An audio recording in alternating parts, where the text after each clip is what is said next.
just south of our WPVA studios. We may or may not be on the air at this instant. We hope you'll stick with us. Everybody, basement now. Basement now. Basement now. Labhan immediately went into full gear and began issuing notices for people to seek shelter immediately. The full extent of the severity of the situation struck him when the station took a power hit and briefly shut down their equipment.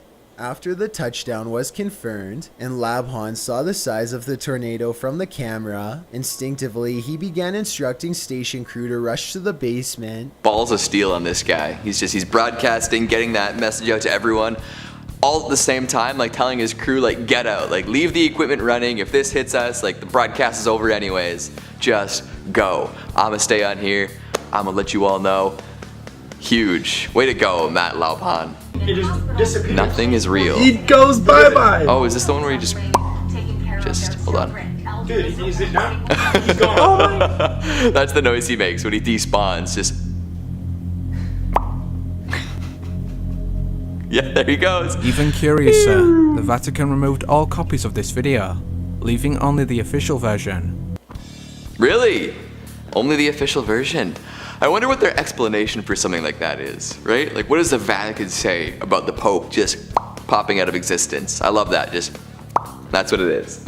Is that his godly magic? Is that the power of Jesus flowing through him, just teleporting him from A to B? Is that how the Pope, like, manages to get so many places all the time, even though popes are usually pretty gosh darn old? They've just given up on walking large distances entirely. They just pop out of the room just like that. I saw that movie at TIFF. It was a couple years ago, The Two Popes or whatever. They didn't say anything about Pope's teleportation abilities, so I feel like we're missing out on something here. Hello everybody and welcome back to Top 10 Central Dark, your place for all things horror. I'm your host Keegan Hughes and I am back in the studio. Hopefully we can keep this going. We'll see. Today we're taking a look at the scariest things caught on live TV, part 4. I'm waiting for something scary to happen to me while I'm recording this. We'll have to figure out what that'll be, maybe someday. All right, let's get right to it. The script that Mr. Gwynn gave me, and I'm going to read it verbatim. And anytime you wish to interrupt me. All right. There is a doctor at St. Luke's who knows about a city called STYNX in New Mexico. I need his help. He's at St. Luke's Hospital. The station went live again, and Close read the 20-minute statement while Gwynn sat next to him. The words read out as the words of a truly disturbed individual, predicting then-Senator Edward M. Kennedy would become president, and how nuclear weapons would destroy cities across the United States on July 4th, 1984. I guess this happened a lot back in the day. Somebody just walks into a news station with a manifesto and a weapon, and they get to put their ideas out on the air for free. Holy smokes. So this guy was predicting the Kennedy presidency and then nukes blasting the states. Not quite, eh? The Cold War never turned hot, but I don't know. There's been a lot of questionable stuff going on since. Maldonado with the hesitation, allowing Jose Canseco to score, and he fails to get Dave Parker at second base, so the Oakland A's take. I'll tell you what, we're having an Though the stadium was able to withstand the tremors, the rest of the city was subjected to major power disruptions, blackouts, and property damage. The downtown section of Santa Cruz is basically gone. All the old brick, unreinforced buildings have collapsed. Oh, it was an earthquake during the baseball game, and then that was what the glitch was. I thought it was gonna be one of those things where it's like, they're like freaking. I don't know if I've talked about this before, like PHREAK, where somebody like back before like the internet, before hacking was a real thing, would like get into the TV broadcast and like put out their own little message. But I guess it was literally like the infrastructure was falling apart right in front of them. And that's what caused that. Imagine being at that baseball game. 1 second you're seeing a double play, the next you're getting buried in the rubble. Individuals for military service and aired live from Washington's Selective Service headquarters. The Draft Lottery. A live report on tonight's picking of the birth dates for the draft. Oh. The lottery worked by drawing birth dates at random, followed by a second drawing of letters of the alphabet to decide which men would be sent overseas first. This controversial method had not been used since 1942 during World War II. Though we thankfully live in a time where such a lottery is neither necessary nor permitted, watching this broadcast today is a chilling reminder that the futures of hundreds of men were decided by a simple sheet of paper that they watched pulled at random on television. Yeah, for real. That's just like, it's kind of gross when you think about it. Like, they're just like, they're putting that, like, draft lottery for like sports is one thing, but for the freaking army going overseas to get shot, get freaking killed, my God, that's just like so depressing. Such a dim, dark way to look at reality. Especially, it's just like a bunch of like old dudes who are definitely not going to war. Like, they're relishing the ability to pull these little Kinder Egg surprises out of there, pop them open, pull the letter out and say, hey, all you young folk, go die for us. Oh, this is the folio incident, isn't it? I think I've seen this before. Yeah, with some claiming it was evidence of government manipulation. Whatever the case, the mystery doesn't end there. Only a few minutes earlier, the briefcase literally transformed in front of the camera, this time from green to red.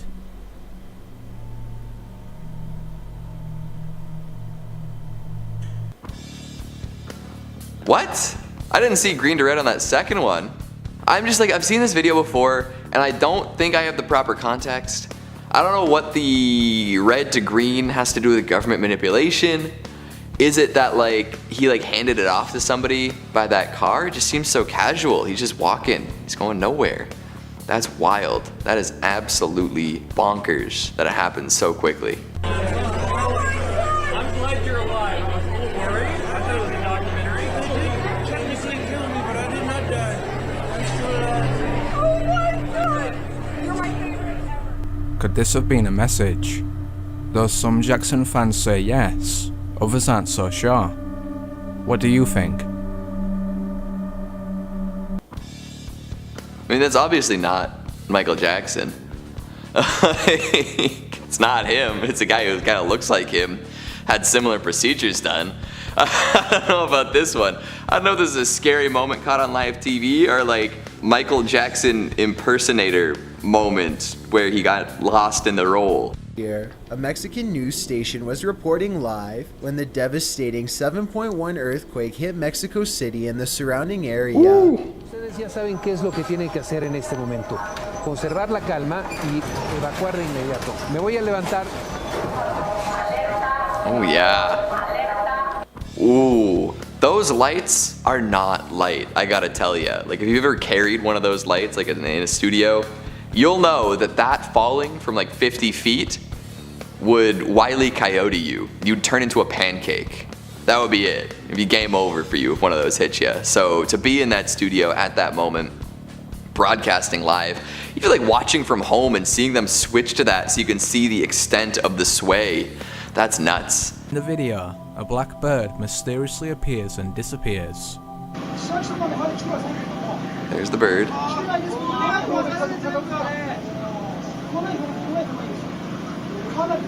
Oh! Even stranger, in slow motion, it seems to repeatedly vanish and reappear.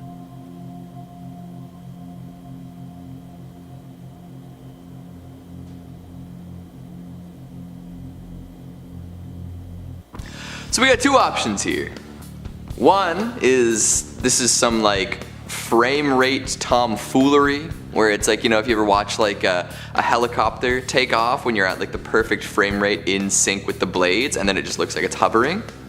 So it could be some frame rate tomfoolery. Could just be like a trick of the eye, trick of the lens, whatever. Or that bird is a dimensional traveler.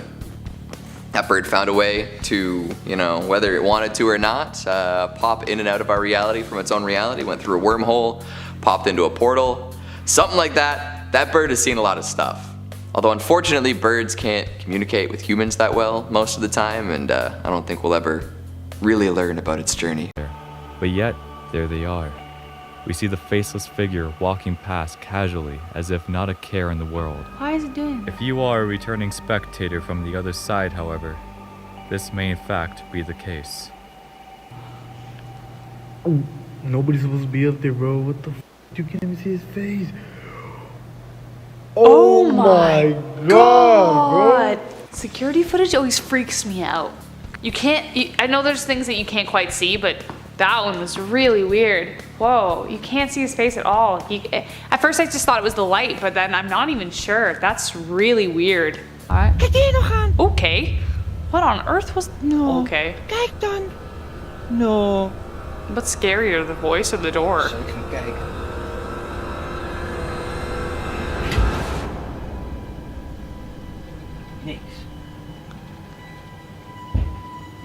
No one's... Oh yeah, just close it.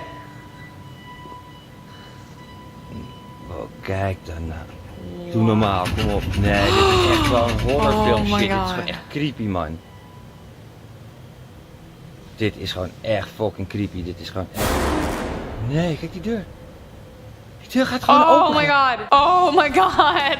No. No, that's so creepy. But again, we didn't see inside the door. Like, I want to go, see inside, make sure, and then close it and see if it still happens. As a viewer, that would be more satisfying. So why didn't they? Come on. All right. If you're gonna do it, do it. Go investigate the sound, all right? You might as well, you're there. I know I often say, like, don't open the door, don't go into the basement, blah, blah, blah. I won't do those things, but if you're a ghost hunter, do the thing. Escuchaste, ¿no? Una tormenta zarpada. El relámpago recién creo que el trueno se escuchó creo en toda la ciudad de Buenos Aires. Muy zarpado, boludo. Muy zarpado. What the actual mother... His reaction saying it all. A sudden rush of terrifying shock and disbelief. Oh my god, that's so... What? Like, that's kind of what's terrifying about a selfie cam in a horror film, is that you could be filming and then all of a sudden something's right behind you and you can't do anything about it. That is... God. And then the worst part would be if you turn around and nothing was there, but you saw it on the camera, you're like, what can I do? What do I do? What do I do? Hey guys, it's Rachel Fisher back again with Top 10 Central Dark.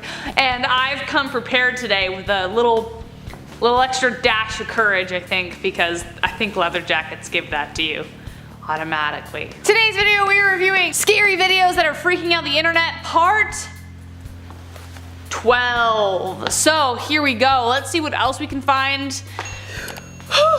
We're ready to go. Basement, but you're there, so you might as well.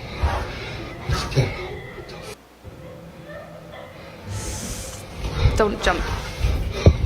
What?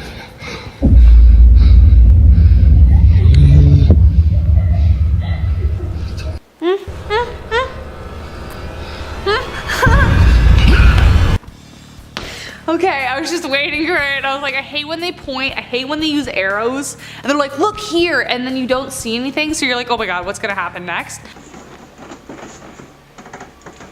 Maggie? Maggie? Oh my god. Maggie? Who is that? What? Oh my god. Did he just move? Oh my god, oh my god, oh my god. Is he out there? What was it? Oh, don't open the door. Do you see anything? No, I don't see anything. Don't open the door. Don't open the door. Stay inside, put salt around the dang doorway to keep the demons out. I don't know what that is. Like, it kind of looks like a weird blob person. I can't see if it's a face or eyes. That's so creepy. Ugh. Okay, so I'm literally home alone. Let me in. Listen to how loud and aggressive it is.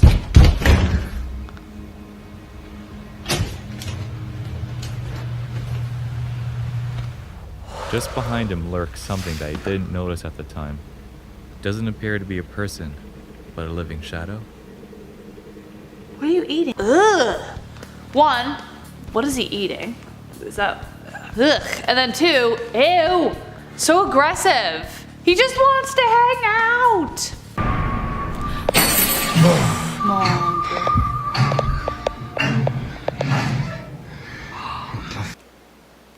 Damn it. It's getting old.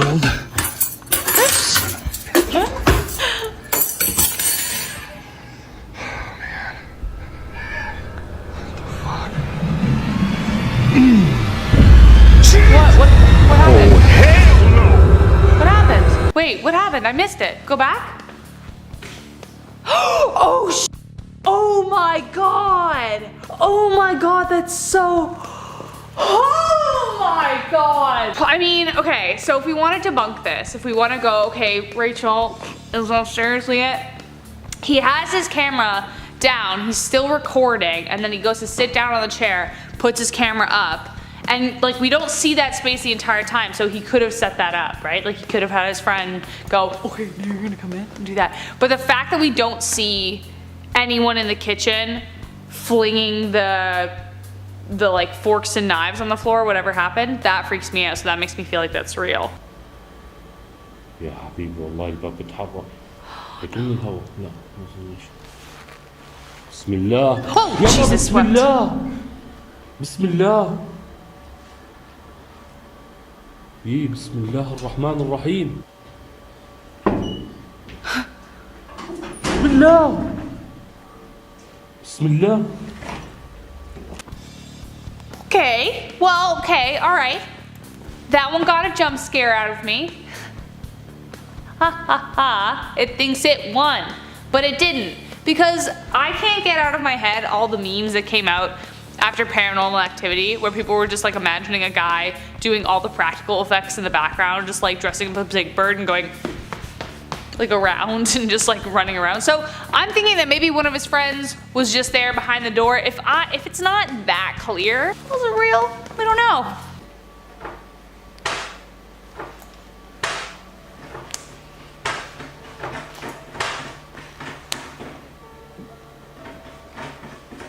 All right, switching it up. All right.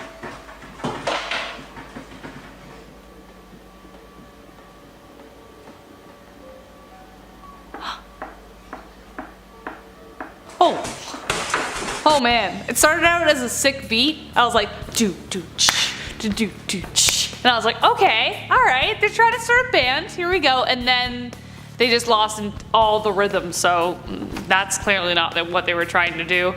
Is somebody standing there? Was that a voice at the end, or was that just me? Weird. A part of me felt like the movements were just too big, that I kind of feel like somebody kind of maybe propped it up, like could have just had a fishing wire. There's a lot you can do with fishing wire. In this clip, you might be wondering where the line between animal and plant species starts and ends. There are many mysteries out there in the world, and this is one that needs explaining. What? When this was posted, the comment sections were being flooded with questions by people all asking the same thing. What is that? It looks like a hand. Ew. Ew. Ugh. I mean, that's definitely animatronic, for sure. They can do remarkable things with practical effects. That's definitely something. Ew. Ew, though. Hey Siri, where am I? You're at Toronto. Okay, so maybe don't put that in there. No, God! Maybe don't use that one. You know, just because we like our privacy here. Isn't that wild though, that it just knows where we are no matter what? Oh, like people are worried about getting the vaccine because, you know, they might put a chip in your arm, but you carry around your freaking smartphone all the time. Not so smart, are you now? I don't know, my voice cracked there. Hey Siri,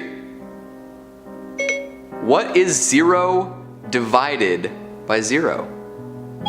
Imagine that you have 0 cookies, and you split them evenly among 0 friends. How many cookies does each person get? See, it doesn't make sense. And Cookie Monster is sad that there are no cookies.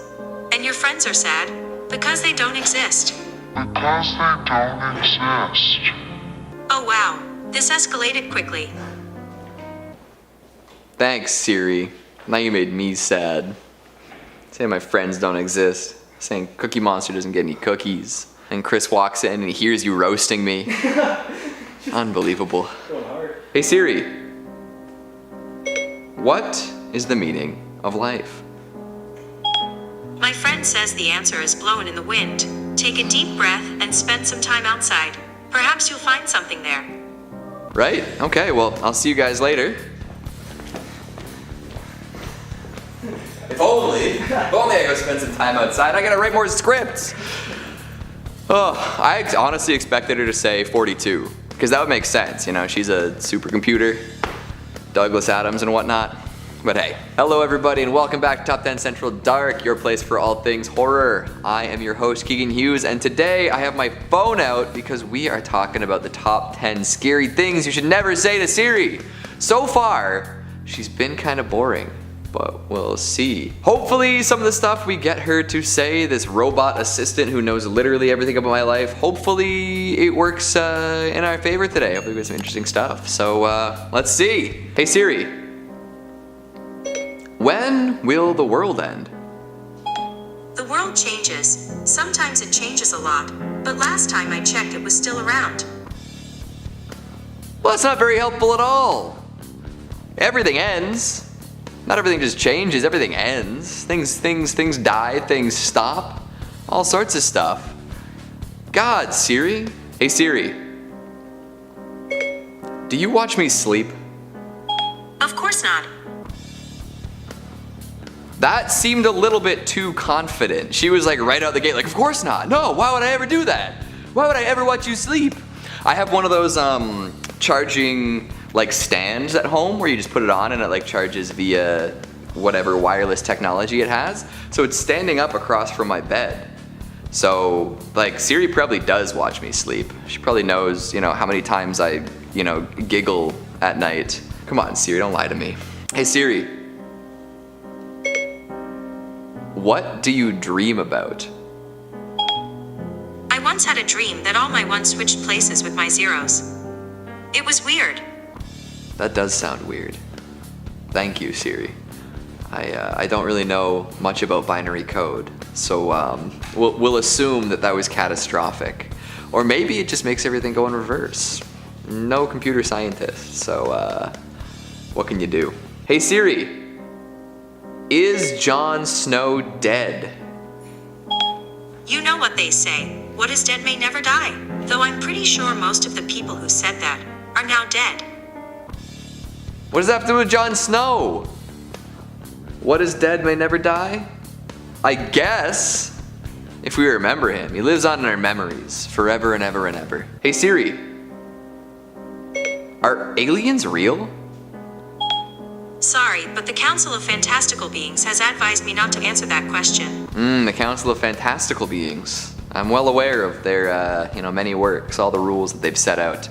I'm assuming that, like, this, like, plausible deniability nonsense is, yes, aliens are real. You should go check out Life's Biggest Questions for more alien videos. Heyo, cross promo. None of these have been very scary. I guess I could be scared that I don't know who the Council of Fantastical Beings are and that they have dominion over me, but otherwise. Hey Siri, I need to hide a body. Very funny. No, Siri, for real. Okay, I need to hit that again. Siri, for real, I need to hide a body. I used to know the answer to this? Siri, you're boring. Hey Siri, what are you wearing? Let's see. Okay, just as I thought. The same as yesterday. Very informative. Very seductive, if you would. Just, I'd imagine that it's something that anybody could wear too, like a Borat thong. That's probably what it is, but it's made out of digital information. Hey Siri, how often do you listen to me without me knowing? I'm not sure I understand. Of course not. Hey Siri, do you know who my family is? I'm not sure who that is. What's your family's name? I'm not telling you that, Siri. I don't understand. Hey Siri, you ever killed a man? I'm not sure I understand. What? Siri's definitely killed a man. And that is all the time we have for today, folks. We tried our best to get Siri to say some questionable stuff. She seems like she's been, you know what, I think like early day Siri, made some big mistakes on a viral scale. So she got sent to like a PR expert, and now she knows how to deal with these tough questions so that she gives nothing away. She's been training for this moment, for when I, Keegan Hughes, step in front of a camera and ask her the real questions. She passed with flying colors. I wasn't scared once. Maybe once. The Codex Gigas is the largest extant medieval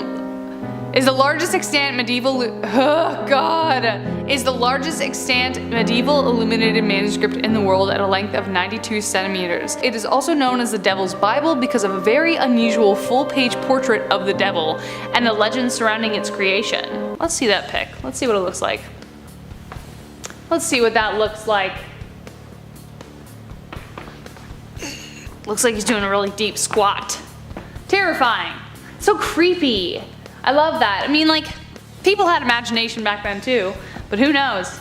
I think we like to believe as much as we like to be skeptical on this channel, so that's where I live. I live in the line of like, I lean on the line of skepticism, but I want to believe it, and a part of me is like, that would be cool, but also terrifying, so I hope it isn't real, you know what I mean? Dybbuk? Dybbuk. Number two, the Dybbuk box, and I probably said that wrong. In Jewish mythology, a Dybbuk is a malicious possessing spirit believed to be the dislocated soul of a dead person. It supposedly leaves the host's body once it has accomplished its goal, sometimes after being exorcised. Yeah, I think it's supposed to be that, like, if you're exorcised or whatever with the demon, they have one of these ready so they can be like, gotcha, you know? Kind of like the spider in the glass. They just, we're gonna take this away now. I don't know why. But I watched a video with Ed and Lorraine Warren, where they keep all the things. And I was like, why don't you just burn them? It's because now we know where they are. I was like, oh, that makes sense. Because if we burn them, then we just release them. I'm like, oh, they knew what they were talking about. Schizophrenia, okay. Schizophrenia is typically a lifelong condition characterized by acute symptom exacerbations and widely varying degrees of functional disability. Some of its symptoms, such as delusions and hallucinations, produce great subjective psychological pain. The most common delusion types are as follows. My feelings and movements are controlled by others in a certain way, and they put thoughts in my head that are not mine. I think that's so terrifying. Schizophrenia is such a... I mean, I'm glad we know more about it now because, like I've said in other videos, and I'm sure I'm not the only one, people used to think that demonic possession was what we now know was schizophrenia, right? And of course you would if you didn't know anything better. It's just so upsetting and so sad, but hopefully, like, we'll find a way to battle that. It's the worst. Hey guys, it's me, Rachel Fisher, and I'm back again with top 10 Central Dark, ready to be terrified by things that demons leave behind. They are just litterers. They leave so much behind. It's like, pick it up, buddy. Pfft. Leave it the way you found it, but they don't. So anyway, let's get started. Demonic cults. Charles Miles Manson was an American criminal and cult leader. In mid-1967, he formed what became known as the Manson family, a quasi-commune based in California. His followers committed a series of 9 murders at 4 locations in July and August 1969.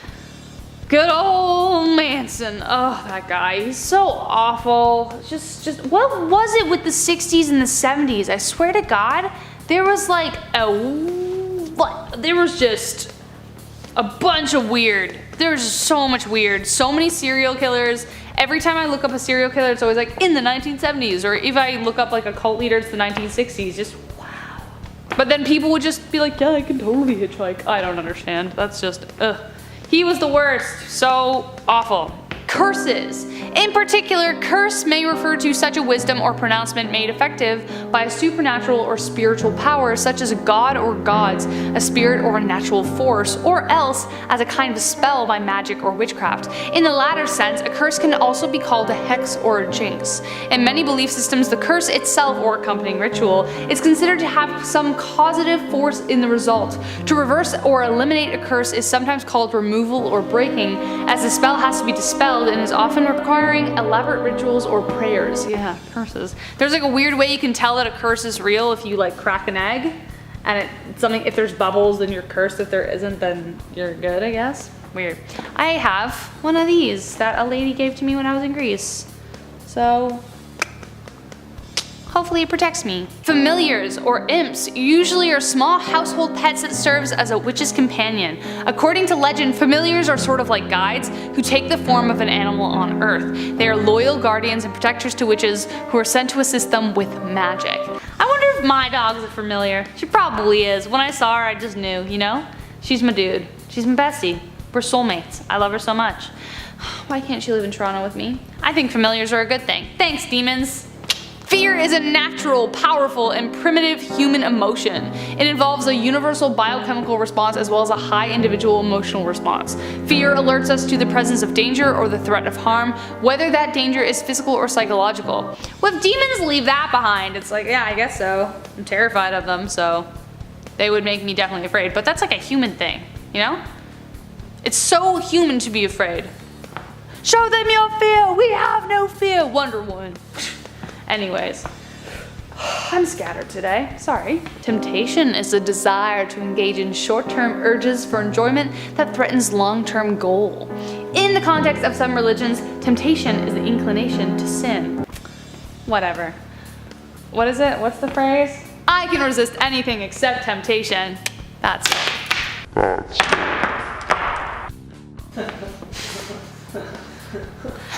Nothing can make me cool. I knew I was a loser. It's fine. Proud of it.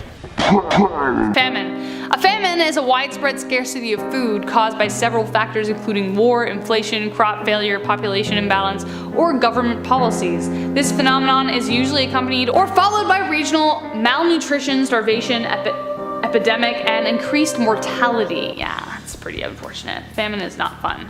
If you think going 2 hours without food is bad, you don't know famine, man. That's the worst. You don't know hangry until you know that kind of hangry. It's so upsetting. Emperor Mao loved doing that to his people. Good job, buddy. Disease. A disease is a particular abnormal condition that negatively affects the structure or function of all or part of an organism, and that is not due to any immediate external injury. Diseases are often known to be medical conditions that are associated with specific signs and symptoms. The Salem UFO. Captured on the morning of July 16, 1952, this creepy photo appears to show 4 unidentified flying objects hovering across the skies of Salem, Massachusetts. Isn't Salem known for witches, not UFOs? We'll keep going. We know that the photographer's name was Shell Alpert, that it was taken at Salem's Coast Guard Air Station, and that the objects were spotted above the Winter Island and Cat Cove areas, but little else is known about this bizarre image. Some have claimed that the lights are simply reflections in the window through which it was taken. Others point to incidents throughout the 1950s in which supposedly similar crafts were seen, but the truth will likely remain a mystery forever. Maybe not forever. We've been seeing a lot of UFOs lately, you know, the government's trying to play it off as like advanced Russian or Chinese technology, but we see those things going at like thousands and thousands of miles per hour, just phew, zinging through the sky, and everyone who sees, like pilots who see it are like, oh my god, what the hell was that? I just wish somebody could get like an HD video of one, you know? We're getting all these like radar ones and like really, you know, crappy pixelated ones. Somebody's gotta get their freaking GoPro on these things, you know? GoPro 2021. Let's see it happen. The real life Shining Hotel. Long before his stay at the Stanley Hotel in Estes Park, Colorado prompted author Stephen King to write The Shining, this Rocky Mountain lodge was leaving its visitors terrified. Seen here under construction in the early 1900s, the hotel was home to an unexplained explosion in 1911 that left a chambermaid maimed. She returned to work, but after her death years later, guests reported seeing her ghost stalk the halls, especially the scene of the incident in room 217. This was the exact room where King spent his fateful and terrifying night at the Stanley in October 1974. Yeah. I mean, a lot of scary stuff happens to inspire other scary stuff, don't you know? It's just like all sorts of old hotels, again, like unsafe working conditions that just existed back then because like all sorts of old hotels back then were in super remote areas where just all sorts of insane could happen, right? And like nobody would be there to do anything about it. You're like, it burned down, but you know, the nearest fire crew was like 200 kilometers away. Oh yeah, no, this crazy guy was there, but you know, back then crazy was seen differently, I guess. You know, people weren't helped, they were just left alone to come up with more plots to kill more people, I don't know. The Rothschild's Surrealist Ball. The elaborate masks, robes, and decorations on display at the 1972 Rothschild Surrealist Ball are unsettling enough on their own even before you consider the people behind it. Wild conspiracy theories have swirled around the Rothschilds for centuries, with believers claiming that this German banking family does everything from control the world's wealth to instigate wars for their own gain.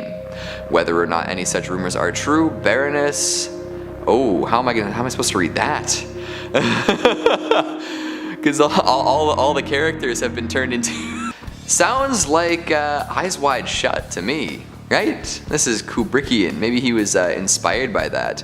Yeah, I mean, like, things that the Mega Rich do, like, there's no way that they have, like, the same tastes, wants, and needs as people who are not, you know, behind some of the most powerful and well-moneyed organizations in the world. There's no way that their brains work even close to the same as ours. Like, if you gained that money all of a sudden now, you would be nowhere near the same level of insane as some like next level old money lunatic. Just there's no comparing it. You could walk into the same place and it'd be like speaking different languages, even if you were on the same page entirely. Hello everybody and welcome back to Top 10 Central Dark, your place for all things horror. I'm your host Keegan Hughes, and today we're taking a look at the top 10 scary pictures from history. History is scary, and so is yelling. So they just go hand in hand, history and yelling, just like that. Let's see what other terrifying historical images we have to look at today. The Hilo Tsunami of 1946. On April 1st, 1946, an 8.6 magnitude earthquake off the coast of the Aleutian Islands in Alaska sent shockwaves throughout the Pacific. An ocean-wide tsunami quickly began to form, causing waves to reach as high as 13 stories. Soon the tsunami struck Hilo, Hawaii, leaving more than 170 people dead in what remains one of the worst disasters in Hawaiian history. The chilling image captures the final moments of the unknown person at the bottom left. I did not see that person. Let's return to this image. Oh my goodness, yeah, they're like right there.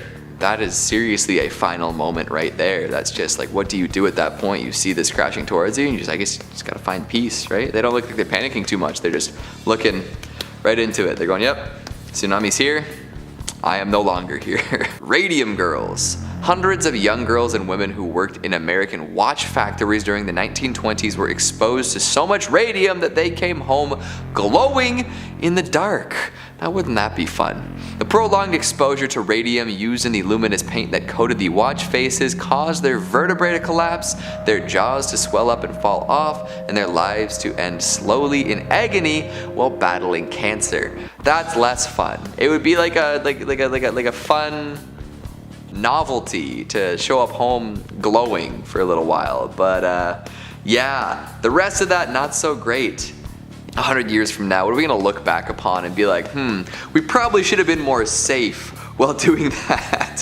What substances are we using? What factories are people working in? What conditions are folks living in that we're gonna be like, yeah, that was pretty crazy back then. I can't believe we were just using radium like that. What's it gonna be? Well, I hope it's not something that I use all the time. The Pioneers' Defense. This creepy historical image was captured in 1937 by Russian photographer Viktor Bula. While certainly an ominous sight, the men and women depicted here were merely members of the Young Pioneers, the Soviet youth group that was akin to the Boy Scouts. They're seen here donning gas masks during a military preparation drill in the Leningrad area, uncertain of what tomorrow might bring in the years before World War II, while their home country was seeing waves of death and terror under dictator Joseph Stalin. Wow, so I was right, they were gas masks. Old school gas masks are just absolutely terrifying, don't you think? Like even the new ones are pretty bad, but like those ones, they just like, it looks like something directly out of a creepypasta. I'm sure people went and they found these pictures and like that's what influenced them to make like, you know, the creepypasta with all them in and like all the videos and things, people changing and shifting, but it's just like, it is just so inhuman. It's like it's in the deepest depths of the uncanny valley where it's like, you know it's not human, but it's on a human. So it's like their face is hidden and it's like a portent of doom because, you know, gas masks should really only be used in places where you can't breathe. There's a lot going on. John Lennon and his killer. On December 8th, 1980, John Lennon signs an autograph on his way out of his New York apartment building for a fan named Mark David Chapman, who would murder the iconic musician on this very spot when he returned home just a few hours later. As Lennon made his way back into the building at about 10:50 p.m., Chapman stepped out of the shadows and forced into his back. Lennon was pronounced dead at Roosevelt Hospital some 25 minutes later. Yeah, they'll do that to you. Speaking of people who shouldn't be left alone, Mark David Chapman, everybody. Hey, God, fanaticism is crazy, eh? Like people that like become obsessed with stars and like decide that it's like their responsibility to do that. It's their destiny to do that. They must do it because it's bonkers. And what was he inspired by again? Was it Catcher in the Rye? I read that in high school. I didn't go and shoot anybody. Different strokes for different folks. The Stanford prison experiment. See, I know about this one. This is a classic. Where is it? Zimbardo? Yeah, Philip Zimbardo. There we go. The Stanford prison experiment commenced on August 14, 1971 after university psychology professor Philip Zimbardo divided student volunteers into two groups comprised of 11 guards and 10 prisoners in order to see how they would behave on their own inside a fabricated prison. The goal was to assess how quickly and intensely even educated and intelligent people can turn cruel and sadistic under the right conditions, and find out once and for all whether humans are inherently good or evil. In just 6 days before the experiment had to be called off, the guards had repeatedly abused and humiliated. In just 6 days before the experiment had to be called off, the guards had repeatedly abused and humiliated the prisoners by spraying them with fire extinguishers and forcing them to clean toilet bowls with their bare hands. The study and the creepiest photos left behind provide a chilling look at what humans are capable of. Yeah, that fell down in some deep dark depths real quick now, didn't it? Although I think like the actual like scientific validity of this experiment like has been called into question a lot, just because he was just like literally like no instructions other than just like your guards, your prisoners, like good luck, like you're in there, you lock them up, do whatever. And like I feel like the cruelty was almost implied. It's hard to replicate an experiment like this and use it as proof that humans are inherently evil. I think maybe it's like under certain structures, like people will abuse power, but you know what, that might be going too far for today. Beck Weathers, the frozen man of Mount Everest. In May 1996, mountain climber Beck Weathers and his team attempted to complete their ascent of Mount Everest. Although they only had a small stretch to go, Weathers came down with a bad case of snow blindness. After getting stuck in a harrowing blizzard with a wind chill of 100 degrees below zero, he fell into a hypothermic coma. Frostbite set in on his nose and hands, both of which were later amputated. Miraculously, he managed to survive, walk back to camp, and be airlifted for treatment. Let me see him again. Let me look at that picture one more time. Holy smokes, yeah, that is just, that's a rough way to be, don't you think? That is just, oh my goodness. I mean, if you're a mountain climber, I think you assume those risks, but just to see that happen to the human body, that is chilling, to say the least.